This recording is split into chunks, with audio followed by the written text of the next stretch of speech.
Welcome to Eklavya स्नातक and I am Sachin. और आज की इस वीडियो में हम सभी देखेंगे बीए प्रोग्राम थर्ड ईयर से जो आपका सेक है हिस्ट्री का पॉपुलर कल्चर, इसकी यूनिट 2 में से जो आपका टॉपिक है some aspects of popular culture in India, और इसका सब टॉपिक है music, popular music and technology, case studies of devotional music, the ghazal and the cassette.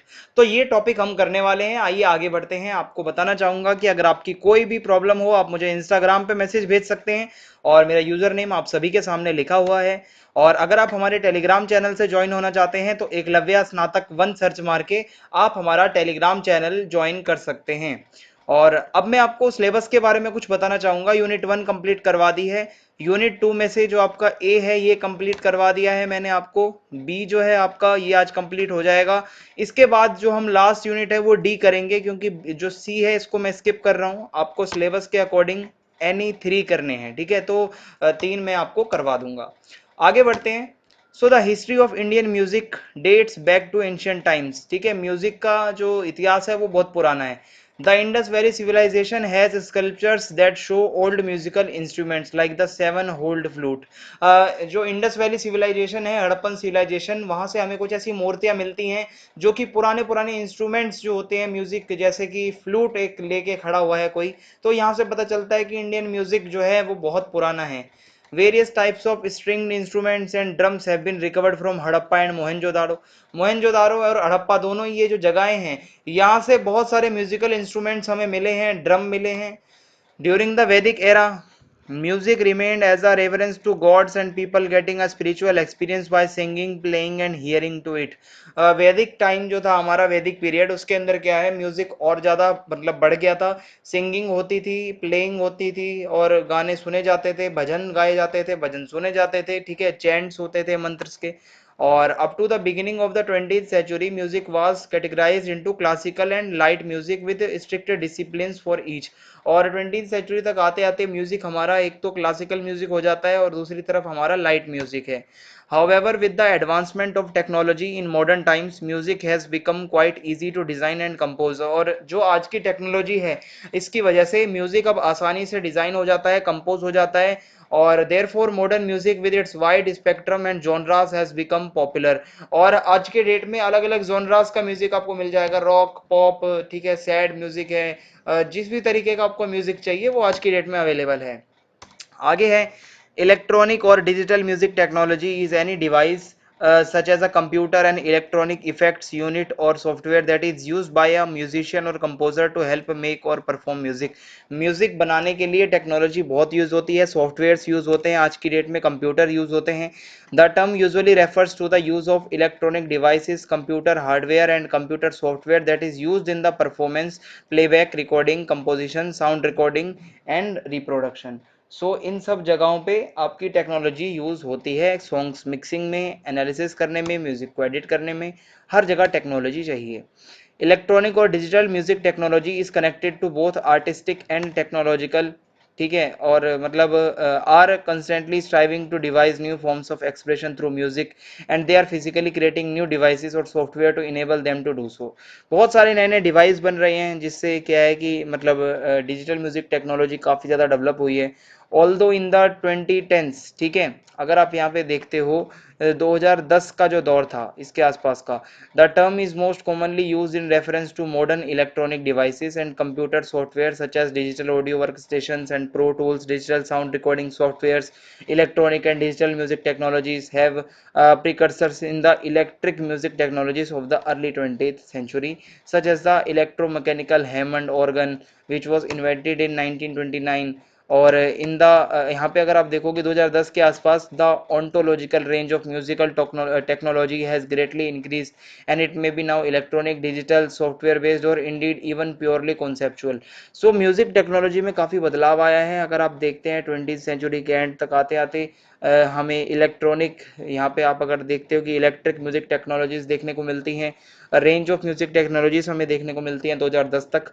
सो ये सब इसमें आएगा। आगे क्या है, technology has also made music learning more accessible to all learners and aficionados, ठीक है। आप अगर देखोगे कि आज की डेट में टेक्नोलॉजी ऐसी है कि आप कहीं से भी बैठ के म्यूजिक सीख सकते हो, कि आप अगर वीडियो कॉल करते हो स्काइप पे, गुरु आपका इंडिया में बैठा है, स्टूडेंट यूएसए में बैठा है, म्यूजिक फिर भी सीख सकते हैं। तो टेक्नोलॉजी ने काफ़ी ज़्यादा म्यूजिक को आगे पहुंचाने में रोल प्ले किया है। और वर्ल्ड क्लास म्यूज़िक आज आपकी फिंगर टिप्स पे हैं, चाहे आप यूट्यूब यूज़ करें, स्पॉटिफाई यूज़ करें, म्यूज़िक ऐप्स हों, लाइव स्ट्रीमिंग ऑन फेसबुक हो, टीवी पे आप देख रहे हैं। सो म्यूज़िक अब वर्ल्ड वाइड हो चुका है। This helps to spread the tradition, और ये जब हर जगह पे आसानी से एक्सेसिबल होता है तो वो ट्रेडिशन फिर फैलता जाता है। ठीक है, आगे देखते हैं। It has also helped Indian music to get global recognition and fan following, with many of the great Indian musicians able to perform worldwide to packed audiences. हमारे इंडिया के जो कलाकार हैं वो भी वर्ल्ड वाइड परफॉर्म कर जो है करते हैं, जिससे इंडियन म्यूजिक को ग्लोबल रिकॉग्नाइजेशन मिला है। Though the effect of technology on Indian music has been comparatively slow compare to the west. Indian music पे जो टेक्नोलॉजी का इफेक्ट है वो उतना ज़्यादा नहीं पड़ा जितना वेस्टर्न म्यूजिक पे पड़ा। वेस्टर्न म्यूजिक पूरे देश भर में और दुनिया भर में फैला। ठीक है, and it has had its effects with electronic tamburas, violins, keyboards. ठीक है, अलग अलग तरीके से वेस्टर्न म्यूजिक में परफॉर्मेंस होती थी। So further technology has entered into the teaching arena with mobile apps like drone and metronomes replacing the traditional instruments like tambura and harmonium, and is now a part of parcel of any learner of Indian music. So अब बहुत सारे जो आप अगर देखोगे कि जो instruments होते थे वो भी रिप्लेस हो रहे हैं, नए नए आ रहे हैं टेक्नोलॉजी से, मतलब काफ़ी चेंज हुआ है। A note here is that a guru and the environment created by him or her can never be replaced with technology। एक गुरु के साथ म्यूजिक सीखने का जो एनवायरनमेंट होता है वो भाई टेक्नोलॉजी कभी नहीं दे सकती। टेक कैन ओनली एड और assist in the learning of Indian classical music. आप गुरु के अभाव में, गुरु ना हो तो आप उतना ज़्यादा एनवायरनमेंट अच्छा नहीं बना सकते। टेक्नोलॉजी से ये हो सकता है कि गुरु वीडियो कॉल पे सिखा रहा है, लेकिन गुरु अगर आपके आमने सामने होता है तो ये काफ़ी इम्पोर्टेंट होता है। ठीक है, और क्लासिकल म्यूजिक इसी से जिंदा रह सकता है। Technology can help to store the enormous array of songs sung and played on various instruments by great Indian musicians using the advancement in databases for storing audio and video including cloud based technologies। आज कोई भी बड़े से बड़ा कलाकार जो गाने गाता है, इंस्ट्रूमेंट्स बजाता है, उसको हम स्टोर करके रख सकते हैं लंबे समय तक। This will immensely help the new generation of learners of music to get access to greatest Indian classical music. और ये जब रिकॉर्ड रहेगा तो आने वाली जनरेशन भी इसको सुन पाएगी, ओरिजिनल क्वालिटी में सुन पाएगी। So further technology will provide security from misuse and tampering with secure storage and access rights। आगे है, by 2023 the number of internet users in India is projected to reach 750 million। ऐसा माना जाता है 750 million तक भारत के अंदर इंटरनेट यूजर हो जाने वाले हैं, और 800 मिलियन तक भी जा सकते हैं। A drastic increase from the current 500 million, और ये बहुत जल्दी बढ़ सकते हैं। This data boom has sent internet sector such as OTT consumption, music streaming and e commerce into overdrive. और जब इंटरनेट यूजर ज़्यादा होंगे तो ओटीटी यूजर्स बढ़ेंगे आपके। ठीक है, म्यूजिक स्ट्रीमिंग ऑनलाइन बढ़ेगी, ई कॉमर्स का ज़्यादा काम होगा। अब यहाँ पे आगे हमें बताया जाता है कि has extended to the popularisation of Indian music globally. और जब ये सब होगा तो हमारा म्यूजिक पूरे दुनिया भर में पॉपुलर होगा। Advances in music production which have been made accessible to the large global populace by means of internet, mobile apps and social media platforms, all this has put Indian music on advantageous platform earning popularity and global। तो आगे बढ़ते हैं अब हम। ठीक है, आगे क्या है कि भाई गज़ल। गज़ल का नाम आप सभी ने सुना होगा, इसके बारे में थोड़ा सा समझते हैं क्या है। The Urdu ghazal has played an important part in north Indian culture. North India में गज़ल्स बहुत फेमस हुई एज अ लिटरेरी जोनरा। इसमें क्या है कि काफ़ी राइमिंग के साथ गाया जाता है, जो भी कुछ गाया जाता है काफ़ी एस्थेटिक सी होती है गज़ल। And it has been and remains widely cultivated among educated and even many illiterate north Indians. जो लोग पढ़े लिखे थे वो भी गज़ल सुनते थे, जो लोग पढ़े लिखे नहीं थे वो भी गज़ल सुनते थे। और अगर आप यहाँ पे गज़ल्स को देखते हैं तो मुस्लिम्स ज़्यादा गज़ल सुनते हैं। ठीक है, as a musical genre it emerged as a rich semi-classical style popularized by courtesans and in the 20th century by light classical singers of respectable backgrounds। काफ़ी जाने माने सिंगर्स ने इनको मतलब गज़ल को शुरू किया। और शुरुआत में क्या है कि कोर्टिसंस जो होते थे वो गाते थे। With the advent of film music a filmi style of ghazal emerged. गज़ल का एक फिल्मी स्टाइल भी एमर्ज हुआ। distinguished from its semi-classical antecedent by characteristics typical of film song in general, namely ensemble, interludes between verses, occasional use of western instruments and harmony. So बहुत सारे western instruments भी अब यूज होने लगे हैं इसमें, सो फिल्मी स्टाइल गजल का थोड़ा सा अलग है. Indeed, the new crossover ghazal has popularized first by Pakistanis Mehdi Hassan and Ghulam Ali. ठीक है, पाकिस्तानियों से ज़्यादा ये जो है मतलब गज़ल पॉपुलराइज्ड हुई. एंड मेहदी हसन और गुलाम अली जो हैं was the first widely successful popular music in south Asia which was independent of cinema और फॉर दैट मैटर. ठीक है, और अगर आप यहाँ पे देखते हैं much of the new ghazal audience consisted of devotees of the formerly melodious film songs who were alienated by the recent film music trend toward disco oriented styles more appropriate to the action oriented masala spice films. ठीक है, and the hands of the subsequent गजल stars. गजल stars का नाम यहाँ पे दिया गया है जो काफ़ी फेमस रहे इंडिया में. पंकज उदास, अनूप जलोटा जी, जगजीत सिंह, ठीक है, और चित्रा सिंह, और बहुत सारे और भी लोग हुए जिन्होंने बहुत ज़्यादा मतलब एक पोइट्री स्टाइल में एक मतलब आप कह सकते हैं काफ़ी सुंदर तरीके से, एस्थेटिक से तरीके से जो गज़ल्स को गाया और गज़ल्स को पॉपुलर करवाया. It is clear that the deliberate promotion of ghazal cassettes by the larger recording companies actively helped popularize both the medium and the music. Ghazals की जब कैसेट बनी कंपनियों ने जो बनाई, सो ये रिकॉर्डिंग जब पूरी जगह फैली तो काफ़ी फेमस हुई. In the wake of this developments commercial cassettes were established as the most dynamic sector of music industry by the early 1980s, such that future developments in the realm of Indian popular music were closely allied to the new medium. और ये cassettes बनने से काफ़ी ज़्यादा Indian music जो है वो popularised हुआ. फिर आता है हमारा डिवोशनल म्यूजिक. ठीक है, डिवोशनल म्यूजिक में क्या है कि कमर्शियल फिल्म वर्जन्स ऑफ भक्ति गीत. ठीक है, भक्ति गीत जो थे, भक्ति गीत को ही हम डिवोशनल गीत कहते हैं, जैसे ओम जय जगदीश हरे. ठीक है, ये फिल्म के अंदर भी यूज होने लगे डिवोशनल म्यूजिक्स. फिल्मी versions of Muslim qawwali had also become common feature of Bombay movies, और फिल्मों में मुस्लिम कवालियाँ भी आने लगी. फर्दर रिकॉर्ड कंपनीज, ठीक है, had traditional come to time new releases with the main Hindu festivals such as. अगर आप यहाँ पे देखोगे बंगाली दुर्गा पूजा, गुजराती नवरात्रि, महाराष्ट्रियन गणेश पूजा. ठीक है, ये सब भी नई नई रिलीज होने लगे when the public goes on gift buying sprees. ठीक है, nevertheless the extent of the commercial bhakti vogue in the early 1980s was quite unprecedented. आगे क्या है समझते हैं. The immediate forerunner to the trend was the widely successful series of recordings by Mukesh consisting of tasteful musical settings of Tulsidas version of Ramayana epic. Mukesh ji ने बहुत कुछ गाया.